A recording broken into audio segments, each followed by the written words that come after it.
So good afternoon, and thank you for the introduction. I'm very happy to be here among this audience, maybe a smaller audience, but just to throw light on certain aspects of defense R&D, not defense manufacturing as such, but defense R&D and its interactions with Indian industry and even global industry as such. I will just start off. May I first ask you how much time do I have? About 10 minutes. 10 minutes, that's fine. So I'll just give a brief overview of the projects and programs of DRDO at the moment, and then end with a capsule on industry interactions of DRDO, what we have done for Indian industry, what we claim we have done, and what we would like Indian industry also to do from their side.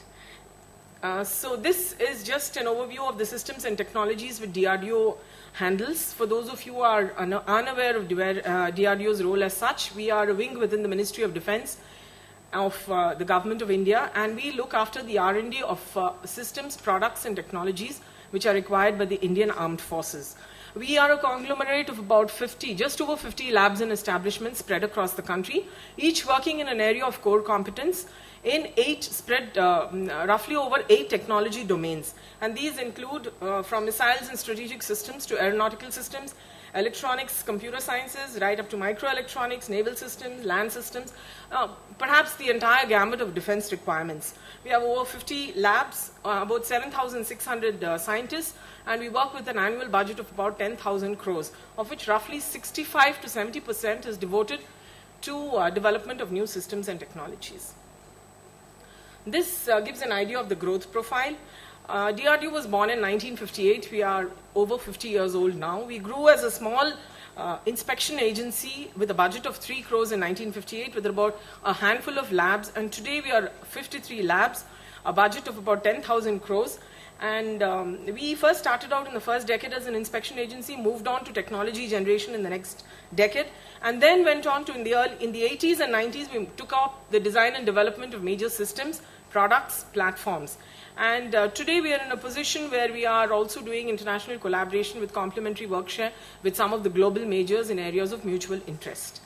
Our production figures, that is production of DRDO developed systems, has moved from roughly about 100 crores in the 1980s to today 1,60,000 crores, covering almost every technology domain. What is the development strategy of DRDO?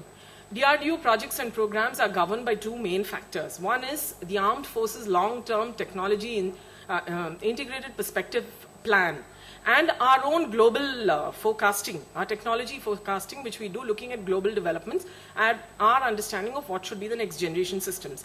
These 2 combine to give birth to DRDO's 5-year plans. And these 5-year plans are typically in 3 categories. We have our major mission mode projects, which are meant for the services, in which there are specific deliverables which we are supposed to give to the services.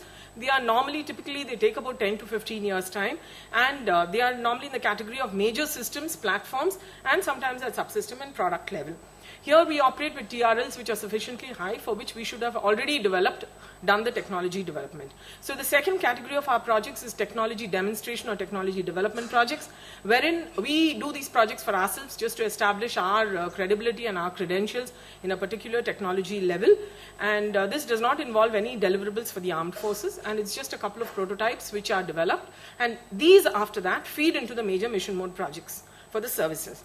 On a third level, we have our science and technology projects, which are basically at a very low TRL level, for which we are looking to build up futuristic systems for the next 10 years perhaps, in which we interact a great deal with Indian academia through our research boards and through our headquarters, wherein we have a directorate of extramural research. So in both mission mode projects and in technology development projects, we do interact with Indian industry at various levels and for various applications. I'll just now move on to give you an idea of what we are doing in each of these technology domains. First of all, in aeronautics, our flagship project, of course, is the LCA, the Light Combat Aircraft Tejas, of which you must have heard a lot. We've been working on it for the last 20 years. And basically, the reason it's 20 years is because it's the first time we've taken on a development ab initio for such a major platform. Today, the LCA Tejas has finished its initial operational clearance, and there are over 7 prototypes which are flying. And we hope within the next 2 months we'll finish the complete the operational clearance, and then thereon move on to the final operational clearance. And by next year, 2014, it will be thoroughly inducted into the Indian Armed Forces. And as of now, the Indian Air Force is fully involved in this flight trial phase. And apart from this LCA Tejas, we also have a number of unmanned aerial vehicles, what we call the UAVs, of which the Lakshya, which is an aerial target, has been developed and is in service with the armed forces. This is basically an aerial target which can be used as a practice target for Indian Air Force for their missile testing.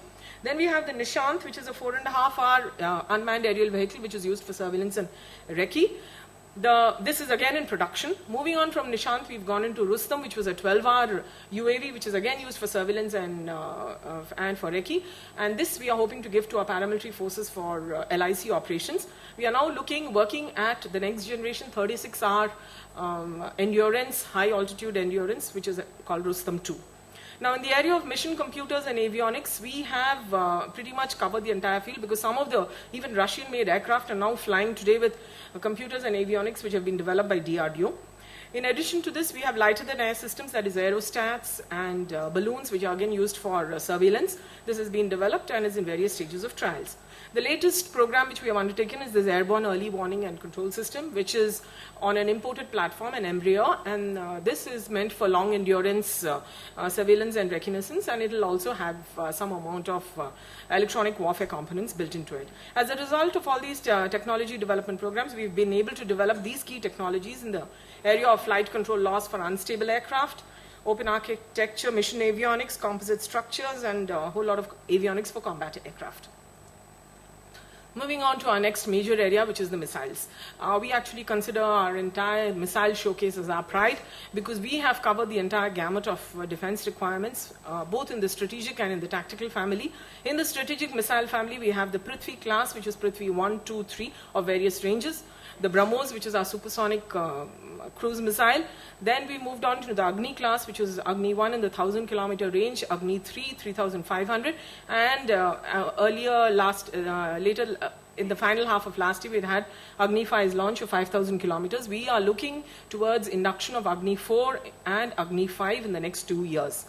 In the tactical missile class, we have the Nag missile, which is a 4-kilometer anti-tank missile. Trishul, which was a technology demonstrator, which is a low-level quick reaction missile, which after development had really no takers, and so that project has been closed.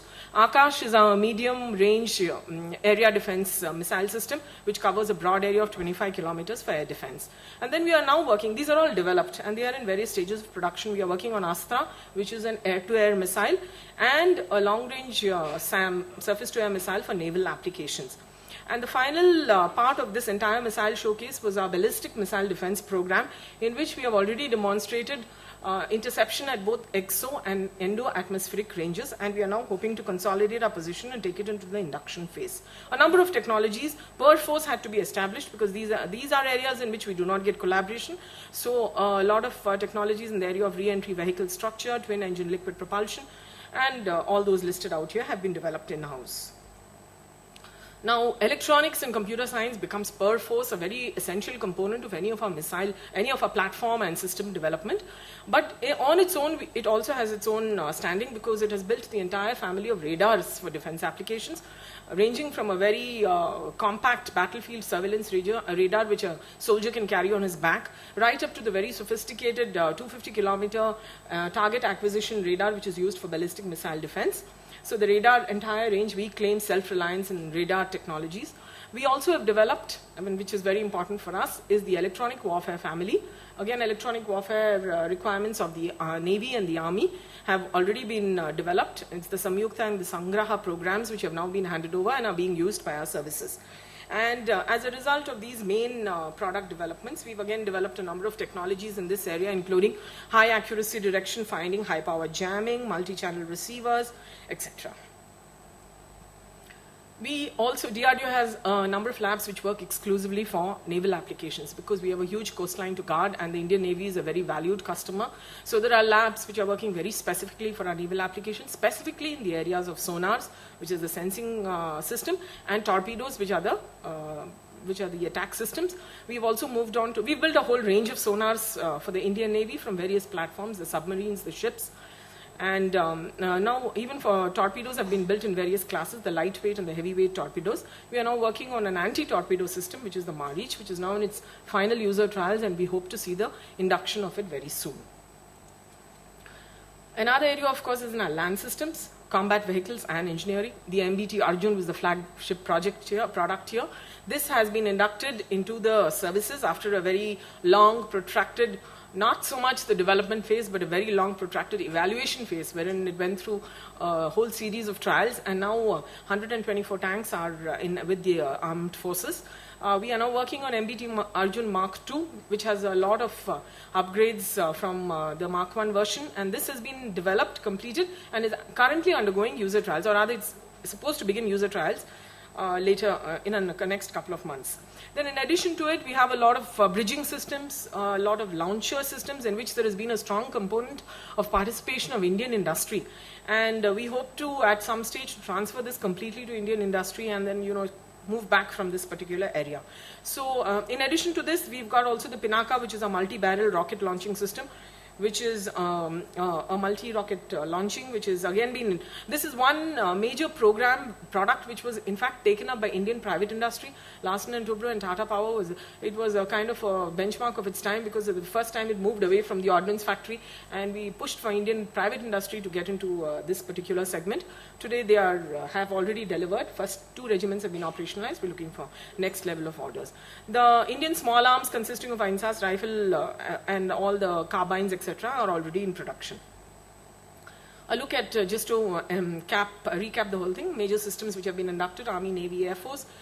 Systems which are under various stages of induction in terms of being under production is I'm just flashing it here. Roughly over 1,60,000 crores of equipment have been productionized through our efforts now. Now these are a glimpse of our future projects.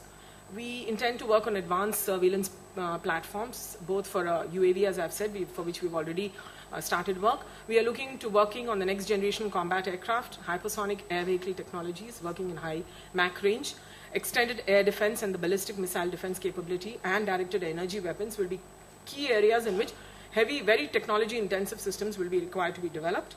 And then sensors are one area, in fact is an area which is a grey area for us, because we've really not done too much of work on sensor. And we in fact invite industry participation, their own R&D in this area, because we'd like them to get involved in it right away. This is a glimpse of DRDO's industry partnership. See, typically our industry partners have been ordnance factory boards and the various factories in it and defense PSUs.